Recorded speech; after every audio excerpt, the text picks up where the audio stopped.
Assalamualaikum warahmatullahi wabarakatuh. Selamat datang di podcast Batra, podcast bahasa dan sastra asikin aja.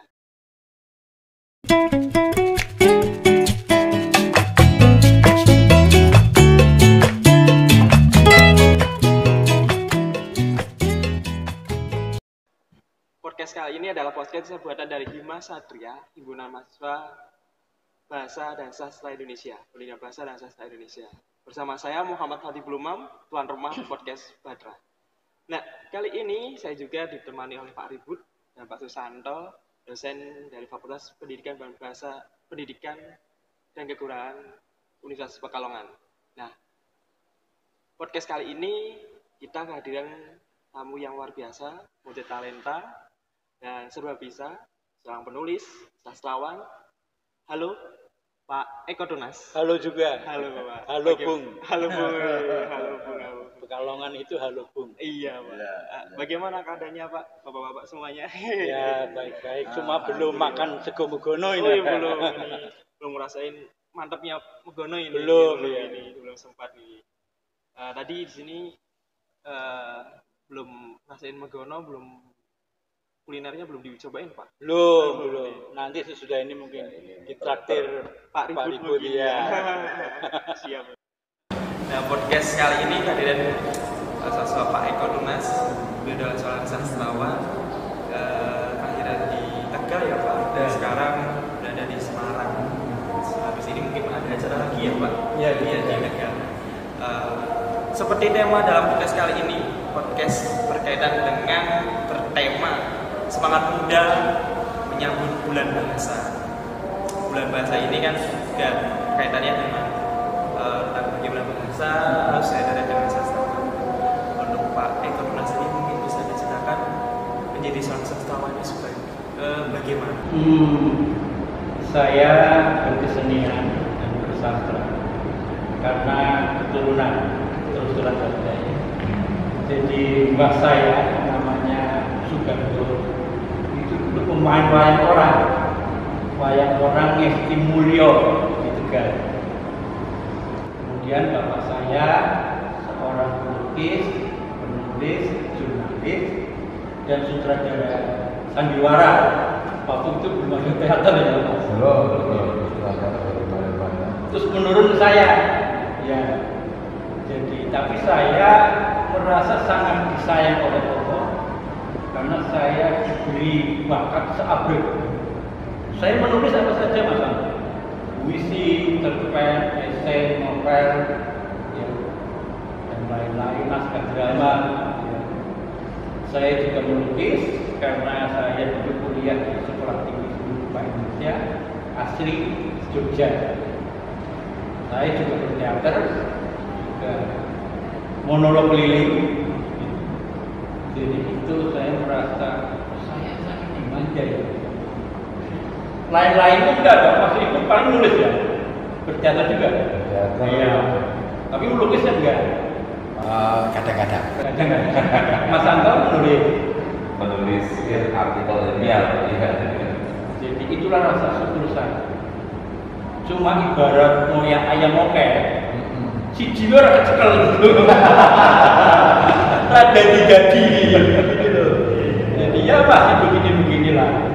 Udah dari lahir, udah dari jiwa seorang sastra itu. Saya justru bermain sandiwara sejak SD. Ya, misalnya ada kemah pramuka. Nah, saya merancang pertunjukan sandiwara drama untuk Abdul. Nah itu sejak itu. Saya mulai berkesenian justru di Jakarta.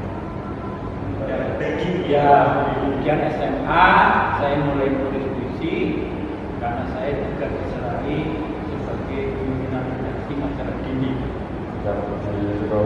sekolah ya. Saya mulai menulis puisi dan puisi pertama saya dimuat di Buana Minggu, berita Buana, kemudian ada minggunya.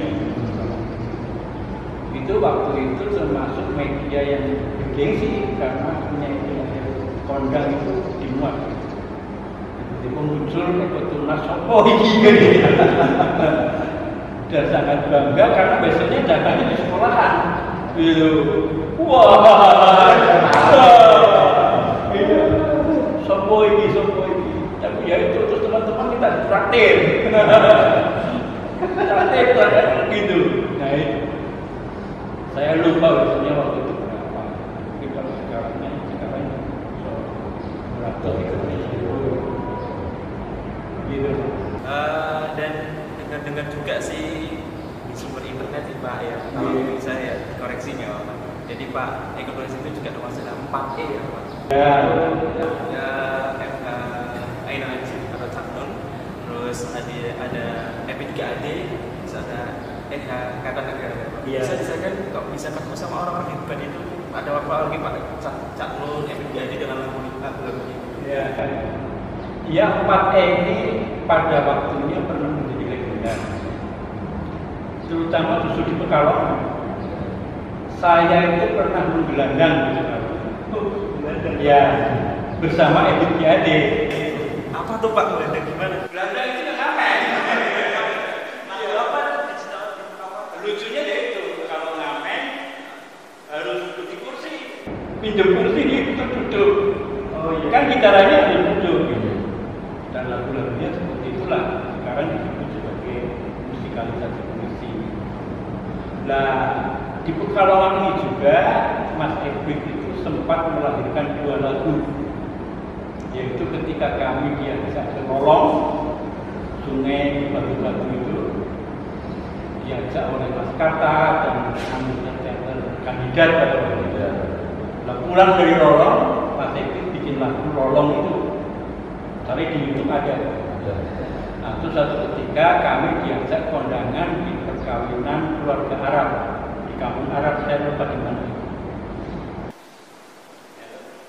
Itu waktu itu nanggap musik Arab itu. Belum selesai kondangan, Mas Eki minta pulang. Ini kok ini lagi kayak gitu kan? Saya minta pulang. Pulang ternyata dia bikin lagu Safin itu. Jadi cukup punya cerita ketika ini juga. Ada menggelandangnya juga. Pengalaman juga nyiptain waktu. Ya, juga ya Pak. Dan pada waktu itu ada tokoh dengan teaternya teater kandidat. Nah, kami berdua ditampung di satu rumah kampung gede, lantainya masih tanah. Itu untuk saya sama Mas Egi. Itu daerah mana? Itu ternyata sekarang menjadi bagian rumahnya Habib Putih di Noyotaan. Nah, ya. Sebab itu ternyata rumahnya keluarga Simuh.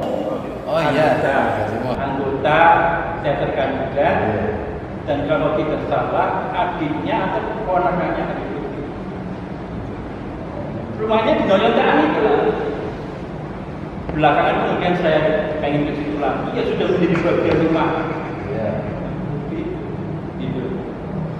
Jadi kemudian Kertanegara teater kandidat mengadakan pementasan Halobung itu. Ya. Tahun berapa saya lupa. Lah MHI masih diundang. Sehingga kami berdua ketemu itu MHI Masjid, MHD,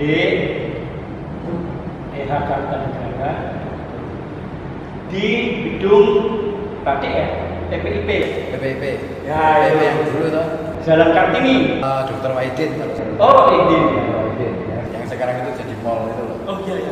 PPIP dulu. Kalau PPIP sekarang sudah pindah ke Klego. Ya. Jadi saya baca puisi, Mas Emma baca puisi, Ebit musikalisasi puisi, kemudian ditutup dengan pementasan album itu. Itu Pekalongan itu sangat mencatat sejarah Pati. Ngomong juga ngobrol tentang Pati juga pernah satu kos juga. Ya, di Jogja itu bukan satu kos, itu rumah kontrakannya Cak Nun. Waktu itu belum ada Cak Nun, MH. Itu rumah bekas warung, kira-kira 3 kali 4 meter lah. Masih ada papan-papan warungnya itu loh. Nah itu rumah kontrakannya. Terus itu rumah derek gitu ya, rumah derek. Terus WC-nya WC umum. Iya. Iya, saya ingat sekali, sumur Jogja kan jauh sekali. Embernya seksi itu loh. Masuk buat besar. Kami berempat di situ. Itu ya. Dan pada waktu itulah WIT mulai diciptakan lagu. Itu sejak tahun 76 Pak. Kalian belum lahir ya? Masih ibu juga belum lahir? Belum. Aku generasi milenial.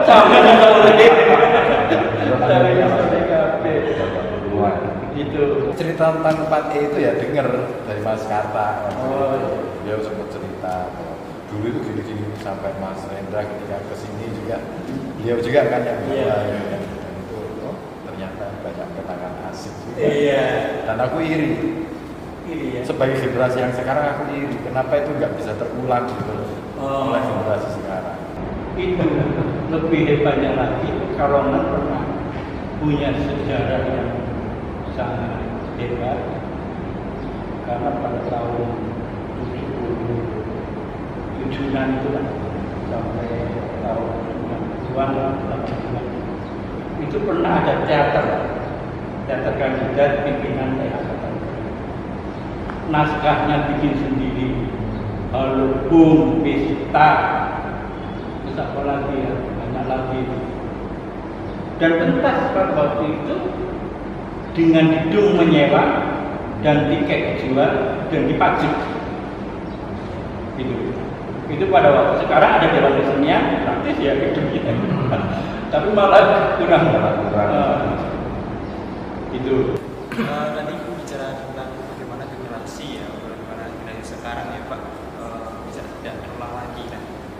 Ini kan momentumnya bulan bahasa, semangat pemuda dalam menyambut bulan bahasa. Menurut Pak Eko sendiri, bagaimana peran pemuda sekarang dalam menyambut bulan bahasa dan ya juga penggunaan teknologi yang sekarang yang mungkin eranya sudah bergeser dari sebelumnya. Itu saya harus melihat dari pernyataan. Pernyataan itu bukan kenyataan. Jadi ada diksi konon, ada diksi katanya, ya bahwa kita sudah memasuki zaman modern, katanya. Ya. Sesudah zaman modern, kemudian masuk lagi era postmodern secara pemikiran. Pemikiran kita konon katanya sudah taraf postmodern. Kemudian konon katanya lagi sekarang ini anak muda sedang memasuki era milenium. Ya, itu pun katanya lagi. Sebab apa? Sebab ya saya pribadi ini masih banyak miskin. Jadi ada juga diksi dari seseorang yang menggunakan kata dungu. Dungu itu kan lebih dari bodoh ya. Itu malah dituding-tudingkan petinggi-petinggi negara. Itu kan memprihatinkan. Tapi baik, kita sudah memasuki era-era itu. Tapi kenapa kita memasuki era-era itu? Kita sering lupa bahwa kita memasuki era modern, era postmodern, era milenium karena faktor bahasa. Ingat, kebudayaan pertama manusia adalah bahasa. Ya, bahasa inilah sebetulnya harus selalu diingat. Kayak gitu. Misalnya bahwa penemuan bahasa banyak negara itu kemudian menjadi budaya literat atau disebut literasi itu kan semacam apa ya? Semacam tantangan kemudian ketika melakukan kolaborasi dengan temuan pembangkit tenaga listrik. Kemudian manusia menemukan aki kering. Dulu kan aki basah ya, kering itu sekarang menjadi batu handphone itu ditemukannya aki kering itu. Ditemukanlah teknologi itu, teknologi komunikasi. Sehingga bahasa dan tenaga listrik ini bertemu, membuat masyarakat sedunia setiap saat menulis status. Jangan kawat, ini serius. Semua masyarakat dunia menulis setiap saat, apalagi WA. Cinta dunia maya itu kan WA itu, saling sayang di mana itu melalui WA. Tapi itu indikasi bahwa setiap orang sebetulnya bisa menulis.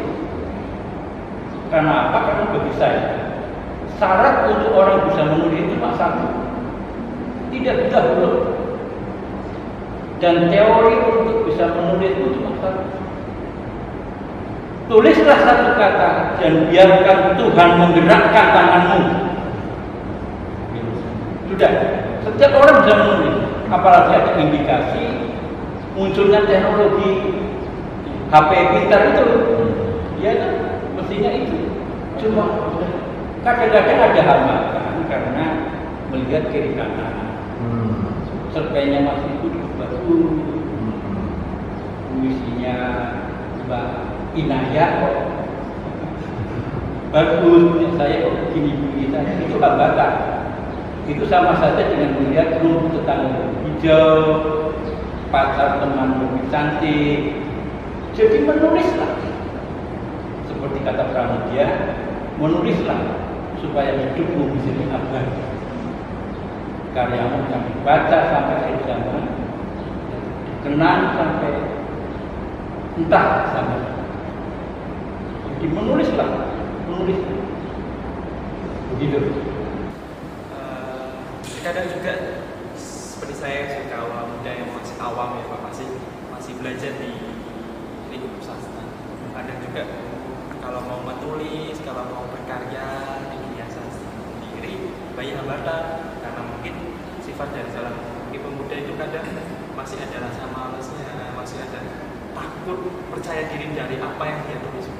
Gimana Bapak ya? Itu kembali ke soal tadi setelah parkir itu ada Saul Manuk itu apa pembicaraan dua mahasiswa. Pak Diye, lah kira apa mengunjungi apa? Kira mengunjungi perayaan dari bahasa dan bahasa. Lah apa yang perayaan? Lah itu saya ini. Kesalunnya apa? Lah itu segono pepiro. Itu bahasa daerah Pekalongan yang saya kenal ketika saya menjalani, begitu berkarakter, begitu kayanya. Sampai kemudian mulai masuk, ada seorang wanita bilang, Pak saya Pak Kotunas kok nyebut jubur ya. Aku tidak tersanjung oleh pujian ini, tapi aku mencari nyebut jubur di bahasa Indonesia apa ya? Itu pertanda bahwa bahasa Indonesia perlu terus diperkaya. Itu ya apa itu dulu. Kalau bahasa Inggrisnya ada familiar. Ini bahasa Inggrisnya apa coba? Ya, adanya mana? Itu bahasa Jawa. Bahasa Jawa lagi. Ya, adanya mana? Itu bahasa Jawa. Bahasa yang kedulur tadi siapa yang bilang? Cewek.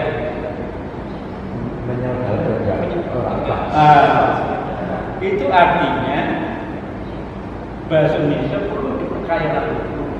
Dan itu tugasnya anak muda. Sebab ketika kita menulis, standarnya memang memakai bahasa Indonesia yang baik dan benar. Tapi menulislah dengan bahasamu, dengan karaktermu, dengan langgamu Pekalongan yang munculkan. Misalnya cerpennya siapa itu penulis Jawa yang juga menulis bahasa Indonesia, cerpen siapa?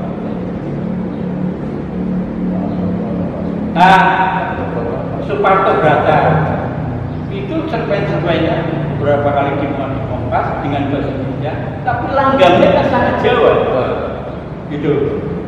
Berbeda dengan Hamzah Langkuti, Mohtar Lubis, itu langgamnya Batak, meskipun menggunakan bahasa.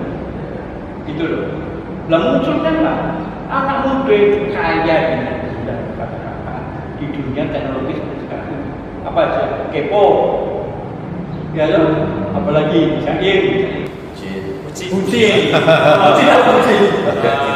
cinta, itu pergunakan itu. Sebab apa? Kita ingat saya. Ya. Pada zamannya Khalil Anwar itu menulis puisi bahkan dengan bahasa Jalan, bahkan dengan bahasa kroket Batak.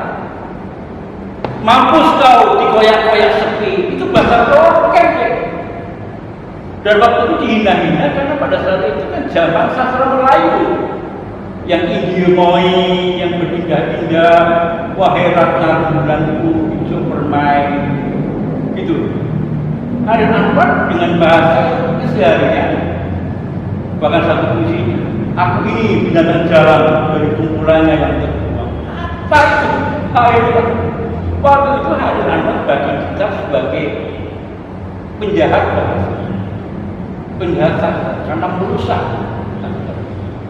Dibela oleh Ade Yasin. Waktu itu masih sangat muda dan belum berwibawa ya. Jadi dua orang ini bersahabat dan dihina-hina. Yaitu karena memasukkan kata-kata jalanan itu. Di Jogja ada itu satu dinding yang ada grafiti yang menggunakan larik Khalil Anwar itu. Mampus kau dikoyak-koyak sepi. Aku ingat larik itu menggiring. Nek pas kesepet. Mampus kau dikoyak-koyak sepi. Masih sangat muda dan harus ingat Khalil itu meninggal usia 27 tahun. Kenapa? Masih sangat muda. Saya bisa bilang, manusia itu apapun bidangnya harus menemukan dirinya sendiri. Dirinya sendiri harus ditemukan. Siapapun kamu, setelah itu meninggal. Lah Khalil Anwar itu usia 27 tahun sudah menemukan dirinya sendiri dengan puisi-puisinya yang ya eksistensialisme khas Khalil lah, khas Indonesia. Aku ini binatang jalan dari kumpulannya yang terbuang. Dan lebih dasar lagi, Khalil Anwar itu kan pertama menulis puisi usia 16 tahun. Apa puisinya? Nisa. Ketika dia dihadapkan pada meninggalnya neneknya. Lariknya sampai sekarang sangat terkenal. Apa? Bukan kematian benar menusuk kalbu. Usia 16 tahun. Dan sebuah puisi yang ditulis oleh remaja, tapi begitu mendalam berbicara tentang kematian, bukan kematian sampai sekarang larik itu sering digunakan oleh media massa setiap ada tokoh nasional meninggal. Betul ya, mata saya, bukan kematian. Dulu ketika Bung Karno meninggal, itu besar-besar itu kompak menulis larik Khalil Anwar, bukan kematian.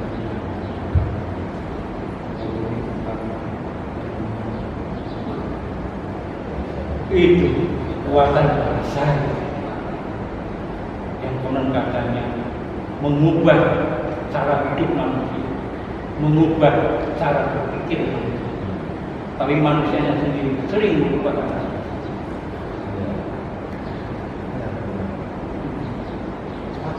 Iya, Karena semua pemuda itu harusnya perkataan dan bahasa. ya. Iya, Yang disepakati itu ya. bukan satu kerangka pemuda, tapi esensi dari semua pemuda. Bagaimana ya? Upaya apa yang dilakukan oleh pemuda dalam rangka membangun identitas baru dalam bangsa Indonesia? Satu-satunya adalah apa? Jadi bahasa itu, ya, itu ada dua yang mempunyai andil. Bahasa sebagai karya budaya bahasa sebagai institusi yang pertama, dan kedua bahasa sebagai institusi benar seperti yang dikatakan tadi, lahirnya butir-butir tumpah apa saja, bertanah air satu, tanah air satu, berbangsa satu, bangsa berbahasa satu. Ya. Juga lahirnya teks proklamasi, itu bahasa sebagai institusi. Lahirnya Pancasila. Nah kemudian apakah bahasa sebagai nilai? Ya karya-karya sastra itu, termasuk karya-karya sastra anak muda, sekalipun di media sosial itu harus diakui. Gitu. Malah kalau kita mau meneliti, banyak munculnya kosakata baru di media sosial itu akan memperkaya khasanah bahasa. Kenapa tidak bikin musik punya kepo? Apa tadi bucin. Ya. Soalnya apa? Soalnya sekarang ini kan dalam dunia sastra sendiri ada yang namanya politik identitas. Bagaimana yang namanya estetika, keindahan bahasa itu hanya milik sasaran-sasaran elit tertentu. Yang namanya keindahan musik itu harus seperti ini, harus seperti ini. Sehingga estetika menjadi semacam menara gading yang kita semua melihatnya dengan mendongak dan silau. Kenapa tidak kita bikin puisi kampungan misalnya, puisi desa, atau puisi Facebook, akui saja dengan bahasa itu nanti kasusnya seperti Air Langbar waktu di zaman sastra Melayu, bagaimana dia melawan Burina, melawan pantun. Sebab Air Langbar itulah melalui puisi-puisi yang memposisikan bahasa Melayu menjadi bahasa Indonesia. Dan relasinya tidak tanggung-tanggung. Soekarno, Sabir, para orator pada waktu itu kalau berorasi menggunakan bahasanya air, tidak menggunakan bahasa sastra Melayu. Kalau pakai sastra Melayu nggak merdeka. Soekarno itu kalau zaman dulu itu, hei rakyatku, beri aku 10 pemuda untuk aku godok, untuk aku bangun negara ini menjadi negara besar. Hei rakyatku Indonesia, mari kita ganyang Malaysia. Wah begitu. Pemimpin itu harus gunakan, jangan pusat bersatu. Iya kan? Semua harus saling nyemburu. Itu kolektif itu. Burine korupsi. Karena ingat supervisinya banyak. Ya. Tapi kan dikawin resmi. Sekarang malah ada perbuatan mesum yang dibudayakan menjadi kata selingkuh. Saya nggak setuju. Oh ya. Oh perbuatan mesum kok diberi istilah selingkuh. Selingan tapi keluarga tetap utuh tuh artinya. Itu kan wah bermoral. Sekarang tinggalnya begitu orang-orang sekarang. Kalau masih enggak masa enggak ya? Insya Allah. Tapi benar digusur, kena erupsi Gunung Merapi. Itu kalau mereka menulis, ya Allah. Pengalaman saya enak-enak aja. Hidup saya ini enak-enak saja. Saya anak yang dimanja, yang dimanja, sampai sekarang dimanja. Nggak ada pengalaman jasa setiap hari berkelahi lah. Itulah sebabnya itu mungkin kenapa karyanya Pramudia Ananto itu menjadi karya yang besar.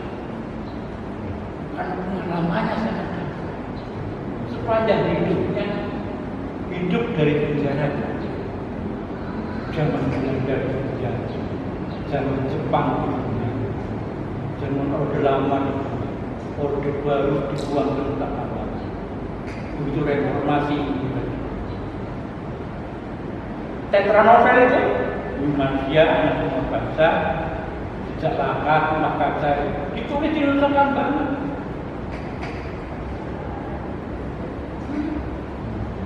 Dengan pengalamannya. Iya, tapi ya jangan cari-cari pengalaman seperti itu. Nanti keluar cari-cari masalah supaya di penjara. Supaya kayak yang bagus. Supaya bisa. Iya. Tapi tulislah pengalaman hidupmu dengan bahasamu. Kalau bisa memperkaya hasanah bahasa Indonesia. Tidak apa-apa. Nggak dibicarakan kritikus dan soal. Sekarang ini dunia sudah bebas. Media massa itu sudah bebas. Saya produk media cetak, Mas Satu juga ya. Kalian inilah yang sedang menikmati media digital. Pergunakan semaksimal mungkin untuk kalian. Banyak kok website yang memberi honor itu banyak. Saya setiap hari menulis untuk beberapa .co ya. Barisan.co saya menulis, Cakmun.com saya menulis, itu ada honornya. Ya sedikit, bukan cetak, misalnya cerpen 100.000, puisi 150, tapi ini 4 puisi kan lumayan. Esai 100, ya. Terus setiap hari dimuat ya sebulan ya kita tinggal nunggu transferan lah kan gitu. Tulis. Saya juga sering diminta mengantar buku. Kadang saya diminta bikin desain, tapi tak buku. Paling tidak untuk berapa singkat di belakang buku namanya endorsement. Tapi setiap hari saya menulis dan jadi saya koordinasi. Ini ada bahannya, ada kanvasnya, aku lebih. Aku lihat juga di Instagram bisa ya. Lah sebelum pandemi itu 10 lukisan saya dibeli oleh Perpus Galaga. Dan di sana saya senang karena di museum kan.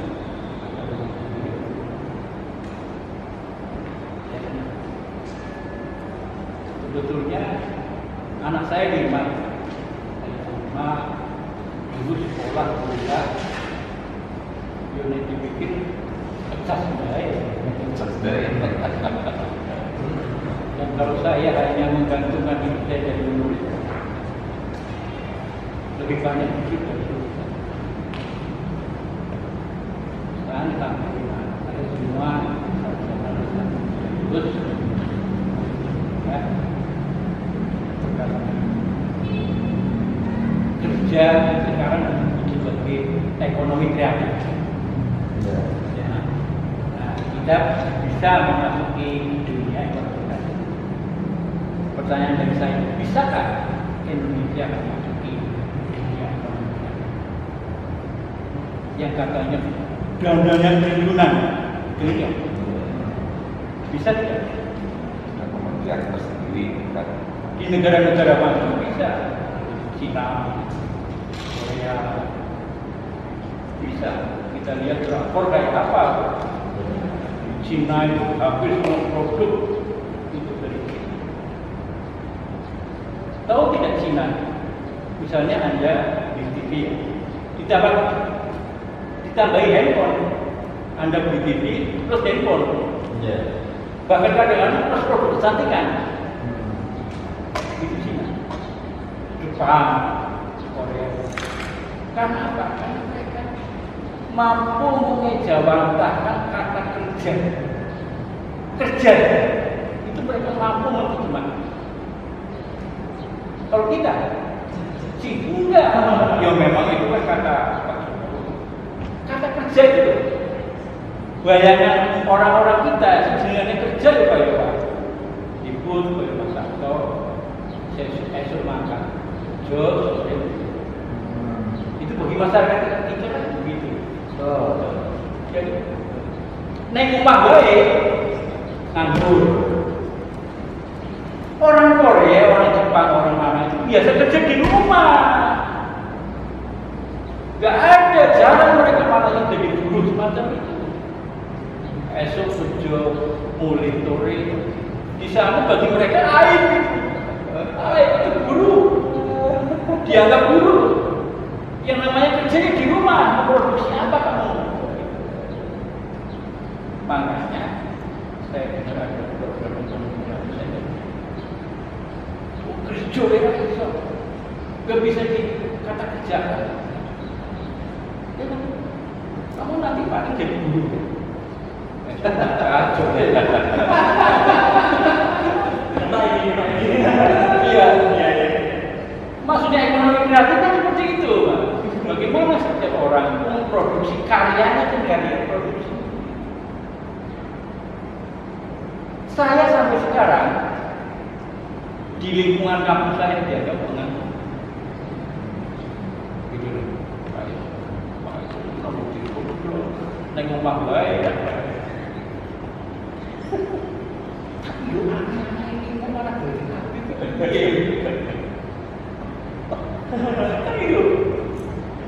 Mereka nggak lihat saya menulis, nggak lihat saya melukis. Mereka nggak tahu 10 lukisan saya laku. Itu aja kalau satu katakanlah 10 juta. 10 berapa?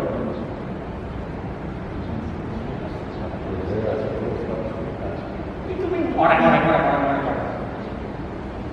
Itu berarti itu ekonomi kreatif. Iya, tapi orang-orang naik itu pengangguran. Maaf kata, frame atau logika masyarakat kita masih begitu. Tolong dicebarkan. Saya prihatin betul. Itulah problem bahwa apa ya, ekonomi kreatif. Kemarin saya bertemu dengan bidang ekonomi kreatif itu dia bekerja di dinas pariwisata. Oke, baru dia bingung. Ekonomi kreatifnya apa, Mas? Terus saya bilang, loh, ekonomi kreatif menurut dia kan pribun. Dan yang lucunya, dia akhirnya mengumpulkan pebisnis. Saya protes sama dia. Ini bukan ekonomi kreatif, bisnis itu bagian dari mekanisme, iya. Tapi ekonomi kreatif itu melahirkan orang person, bukan mekanismenya gitu. Mekanismenya itu nanti jenengan yang mengolah, itu loh. Nah, itu masih belum paham ternyata. Nah, saya termasuk orang yang ikut terjun dalam ekonomi kreatif mau tidak mau, karena saya juga mengelola media online bersama kawan-kawan. Yeah. Hanya 5 orang. Yeah. Tapi justru anak muda sekarang itu banyak yang sudah praktek ekonomi kreatif itu. Banyak sekali anak-anak muda karena mereka sangat familiar ya dengan dunia digital. Mereka tahu di dunia digital internet itu resource sumber daya itu banyak sekali. Dan mereka bisa menghasilkan uang itu tidak harus keluar rumah itu sudah bisa. Nah, ini yang nggak ditangkap ini, ya nggak ditangkap. Banyak anak muda bahkan kayak gamers gitu ya. Orang kata dulu gamers itu tidak orang pemalas itu iya, main game. Tapi saya punya tetangga itu bisa main game sebulan itu 25 juta itu gampang. Cuma jual, dan dia ya kerjanya di rumah aja. Atau bikin semacam karikatur manga itu, adik kelas saya sendiri itu. Dijual ke Jepang, yang beli orang Jepang, orang Amerika itu kerjanya di rumah jadi guru ngaji. Guru ngaji kalau sore, tapi kalau pas pagi malam dia gambar, dia belajar bahasa Jepang sendiri gitu. Wah, itu omsetnya saya nggak tahu itu udah berapa satu lukisan tok itu. Lukisan digital lagi, alat-alatnya sifatnya digital, nggak perlu beli kuas, nggak perlu beli kanvas itu menghasilkan sudah luar biasa. Dan masih ngajar ngaji.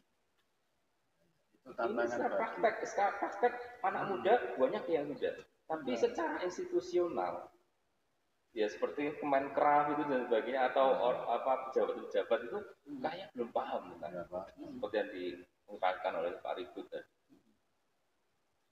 Ya begitulah punya potensi dari pemuda itu sendiri, tapi mungkin belum belum bisa terekspor ya, apa gimana? Kalau saya sih bukan masalah anak muda itu sudah bisa mengeksplorasi dirinya, iya. bahkan mengekspos dirinya sendiri pun sudah bisa.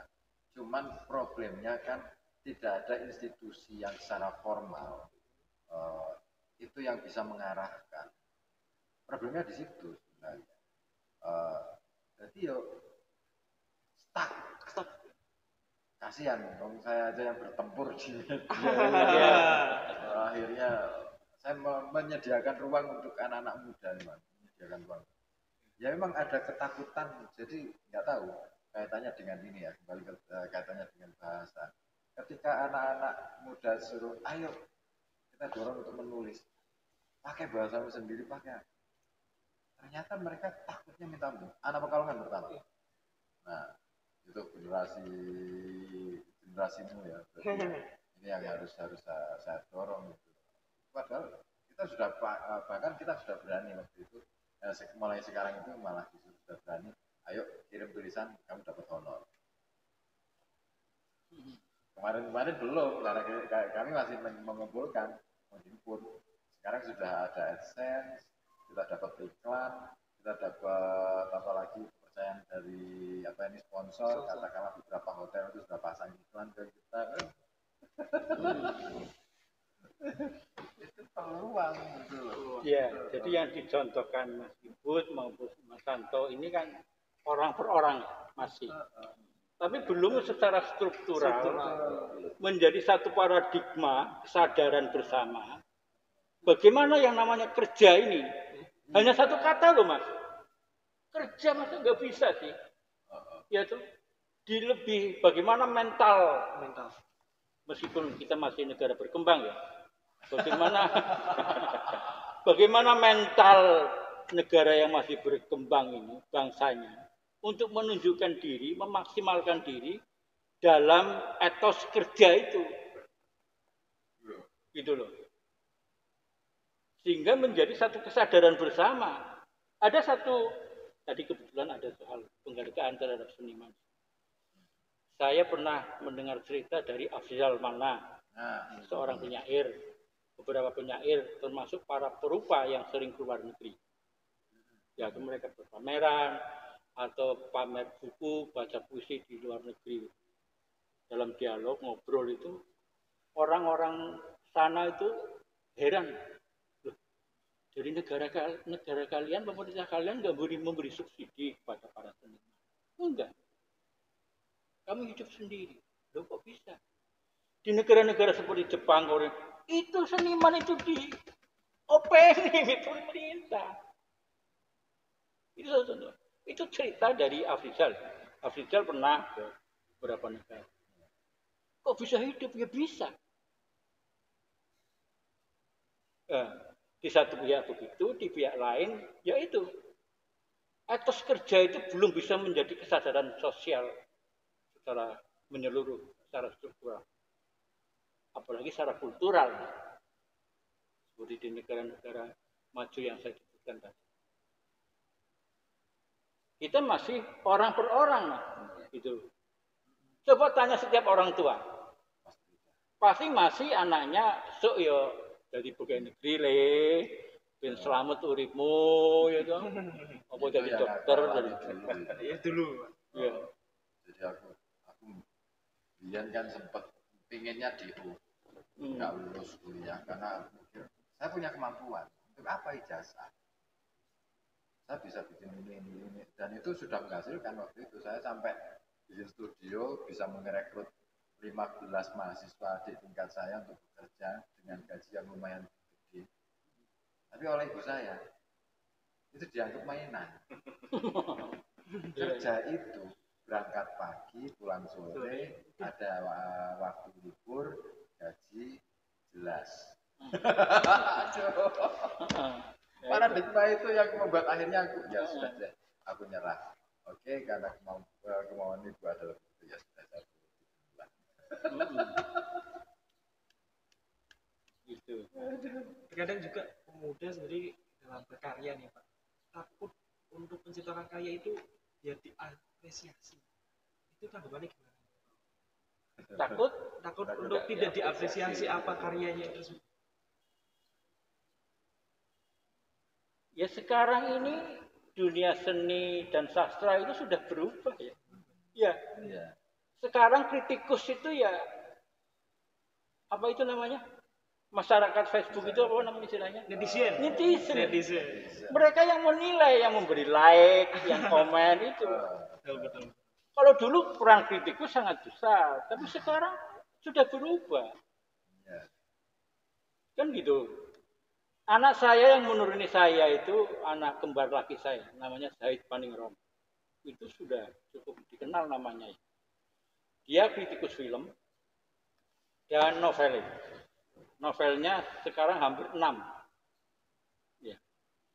Dia mencetak sendiri, menjual sendiri. Hampir semua penulis muda seperti sekarang ini. Dan di Semarang itu di beberapa kafe, saya sebenarnya sering melihat banyak orang menghadapi laptop, anak muda, termasuk anak saya. Anak saya itu kalau di kafe menghadapi laptop, dia sedang menulis atau merancang grafis. Itu. Mereka mencetak sendiri, mendesain sendiri, menjual sendiri. Itu dunia anak muda sekarang. Dan laku. Anak saya juga kritikus film dan masih muda ya. Dan cukup berwibawa karena setiap festival film diundang. Karena waktu festival film di Bandung itu ditunggu oleh para kritikus film. Karena selama ini mereka berdebat di Twitter. Ditunggu untuk berdebat di daratan. Itu. Datang melewati karpet merah, anak saya juga selfie dengan bintang film kan gitu. Ketemu mereka. Melihat anak saya mereka malu. Anakku kan kalau saya SMA Dian. Dan ternyata kata anakku, mereka itu sudah tua-tua. Loh setua apa Pak? Ya setua Bapak. Kan isin butuh aja debat anak kecil. Akhirnya Rasido. Dan anak saya ini sekarang sudah kerja ya, dia menjadi manajer di Radio Prambos. Ya, gajinya untuk beli buku habis, untuk nonton film. Lah bagaimana tidak? Dia kalau nonton film yang disukainya bisa 3-4 kali nonton. Untuk kebutuhan dia menulis kritik film itu. Dan pernah ditawari perusahaan film untuk mengkritik film produksinya. Dengan dijanjikan honor 5 juta kalau nggak salah, satu tulisan. Nggak mau anakku. Loh, orang bilang 5 juta loh. Loh filmnya elok Pak. Dan ternyata para kritikus yang tua-tua itu menulis kritik karena dibayar. Anakku menulis itu suka-suka saja. Dan inilah ciri anak muda sekarang. Nulis ya suka-suka aja. Dan ini modal besar. Aset besar bangsa kita. Menulis asik-asik aja sih. Di kafe sambil ngopi ya toh. Dia lagi nulis. Di Pekalongan ada nggak kafe yang banyak orang berlaptop? Kalau Pekalongan itu kafe buat tempat nongkrong. Oh, nongkrong. Di Semarang di Starbucks di mana-mana itu. Makanya aku iri. Ya, iya. Saya sebagai orang Pekalongan itu iri. Kenapa ya Pak enggak? Aku sudah mencoba, Mas. Saya sudah mencoba dengan kawan-kawan di web media online saya yang saya kelola itu. Setiap bulan sekali saya menggelar yang namanya diskusi di kafe. Tujuannya sih sederhana, mengajak orang untuk aware terhadap isu, peduli dengan masalah-masalah sosial di kanan kiri. Terus kemudian mereka mau untuk menulis. Daripada bercuat-cuit di Twitter, terus daripada saling lempar komentar, kan nggak asik. Nah, lebih baik kan itu ditulis, utuh, jadi informasinya lengkap. Nah, nanti kan ini bisa jadi istilahnya. Saya sering ketika ada tulisan-tulisan kritik itu saya sampaikan langsung ke wali kota, saya sampaikan langsung ke siapa. Jadi linknya tak beri ke mereka dan akhirnya mereka jadi lihat. Ternyata anak muda sekarang sudah gini ya pemikirannya. Terus wali kota akhirnya kadang-kadang mengundang ini anaknya diapain? Ya monggo kerso. Tapi kalau misalkan jenengan mau mendengarkan mereka, ayo ajaklah dia ke kafe supaya mendengarkan soal celotehan mereka. Itu kan jadi ada bergame. Iya. Iya.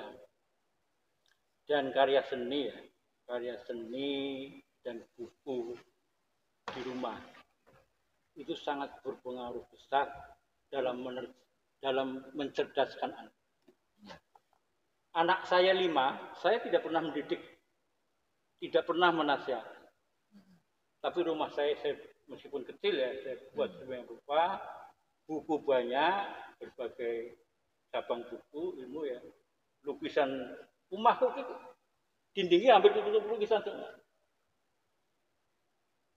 Dan anak saya tumbuh di rumah indah kami, rumah seni kami. Ini saya masih mengadakan pameran lukisan di rumah. Kenapa tidak pameran di rumah? Anak saya mengakui yang Zahid Paningrum itu, yang novelis gitu, bahwa dia tumbuh bersama karya-karya bapak. Nah kebetulan anak saya Zahid ini suka membaca karya sastra.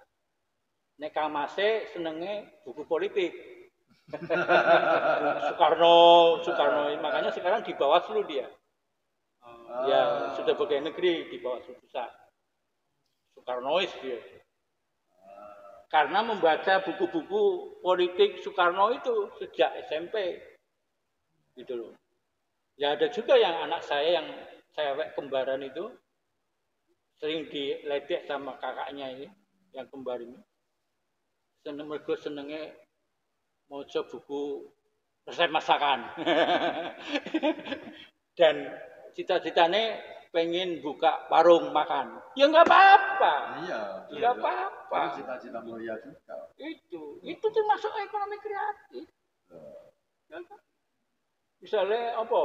Gawe cabang warung Megono ning Jakarta gitu. Ning Semarang.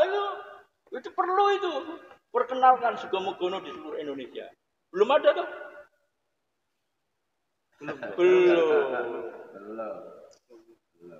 Saya kagum dengan batik Pekalongan. Karena batik Pekalongan beda dengan batik Tegal. Batik Tegal itu maunya yang adiluhung terus. Model Jogja, Solo yang bermutu tinggi itu. Pekalongan enggak, merayat. Dia bikin batik juga untuk produk daster, kolor, kaos, kan itu. Dijual di pasar-pasar. Itu gerakan yang hebat tuh. Itu ekonomi kreatif sekaligus kerakyatan. Seperti itu misalnya. Gitu. Jadi buku itu pengaruhnya ada.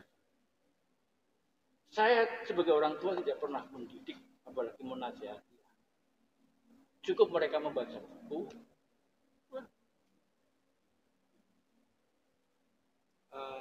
Ya betul sekali sih Pak. Terakhir nih Pak, karena udah di penghujung acara. Oh iya, udah lama ini, udah saking asiknya tadi ngobrol ngalur ngidul ya. Ngitan ngulon. Nah, terakhir nih dari Pak Eko sendiri, mungkin dari Pak Ibu dan Pak Sandro sendiri, apa sih pesan untuk kalangan kaula muda, ataupun kalangan milenial nih kalau biasa dipanggil sekarang, itu untuk apa ya, menanggapi dari menyambut bulan bahasa itu sendiri, dari esensi bahasa itu sendiri. Monggo Pak. Monggo Mas Sandro. Iya. Oke, jadi itu yang diuraikan oleh Pak Kotunas bahwa bahasa itu bukan sekedar alat komunikasi. Bahasa itu bahkan membentuk diri, membentuk suatu identitas. Ya. Dan dengan bahasa ini manusia berkembang. Bahasa menjadi pembangun infrastruktur diri. Ya. Bukan hanya seperti sekarang yang hanya infrastruktur fisik, ya, ekonomi, ya, hilang itu infrastrukturnya diri itu. Nah, dengan balai bahasa ini kita bikin bahasa itu kembali ke fitrahnya untuk membangun infrastruktur diri, infrastruktur manusia. Seperti itu. Negara kita ini kan hobi banget bikin hari. Ada bulan tua, bulan Hari puisi. Hari puisi kemarin Ya. Banyak lagi. yang belum kita ucapkan. Bikin mestinya ya yang namanya bulan bahasa itu setiap hari Betul. sepanjang tahun begitu kita puisi hari puisi ya setiap hari ya coba ya. Orang anak muda sekarang kemana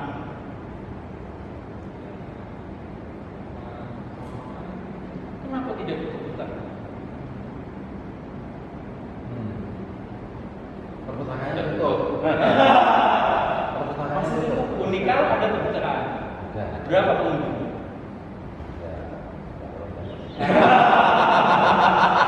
Yang namanya bulan puasa, bulan bahasa.